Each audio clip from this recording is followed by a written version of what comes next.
पानी के अंदर ब्रीथ कैसे करते हैं जीव? आपने फिश को देखा होगा, फिश की बॉडी में हल्के की ये बॉडी की त्वचा थोड़ी सी बाहर की ओर पर ऐसे प्रोजेक्शंस होते हैं स्किन में उसके, जिन्हें हम गिल्स कहते हैं।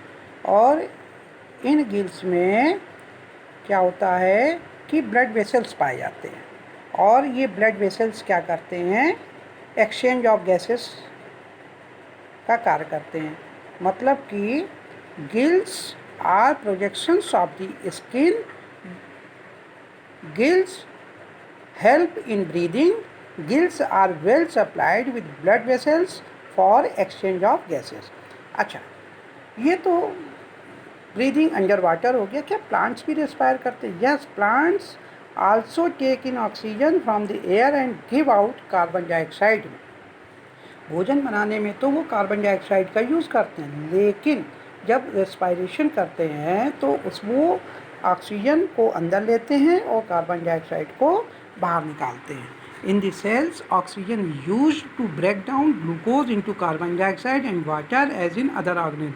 जैसे दूसरे ऑर्गेनिज्म में, सजीवों में ग्लूकोज का ब्रेक डाउन होता है कार्बन डाइऑक्साइड और वाटर में, इसी तरह प्लांट में भी ग्लूकोज का ब्रेक डाउन होता है कार्बन डाइऑक्साइड और वाटर में। In plants each part can independently take in oxygen from the air and give out carbon dioxide. Plants में क्या है कि प्रत्येक पार्ट उसका जो है स्वतंत्र रूप से ऑक्सीजन को अंदर लेता है और कार्बन डाइऑक्साइड को बाहर निकालता है। लीव्स में, आपने प्लांट्स की लीव्स में किनीपोर्स देखे होंगे, कार्ड स्टोमेटा, जिसकी हम लोगों ने बात करी थी जब हम लोग आगे पिछले चैप्टर्स को पढ़ा रहे थे। Leaves of the plants have tiny pores called stomata for exchange of gases, exchange of oxygen and carbon dioxide. इन गैसेस का जो आदान प्रदान है ये स्टोमेटा की मदद से होता है, जो कि किनीपोर्स हैं और ये प्लांट्स की लीव्स में पाए जाते हैं।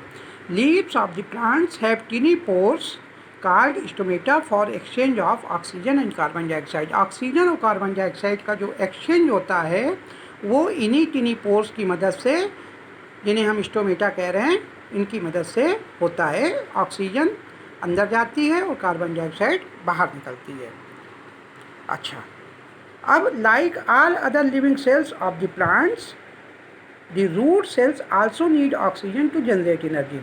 जिस तरह से प्लांट्स की अदर सेल्स में रेस्पायरेशन होता है, उसी तरह रूट सेल्स में भी उनको भी ऑक्सीजन की आवश्यकता होती है एनर्जी को जनरेट करने के लिए। तो वो ऑक्सीजन कहाँ से लेती हैं? वो लेती हैं ऑक्सीजन सॉइल पार्टिकल्स के बीच में जो एयर स्पेस होता है, वहाँ से वो ऑक्सीजन ले लेती हैं। Roots take up air from the air spaces present between the soil particles. इस तरह से हमने देखा इस चैप्टर में कि respiration is a vital biological process. All living organisms need to respire to get the energy needed for their survival. इस तरह से हमने देखा कि सभी सजीवों को रेस्पायरेशन की आवश्यकता पड़ती है एनर्जी को प्राप्त करने के लिए।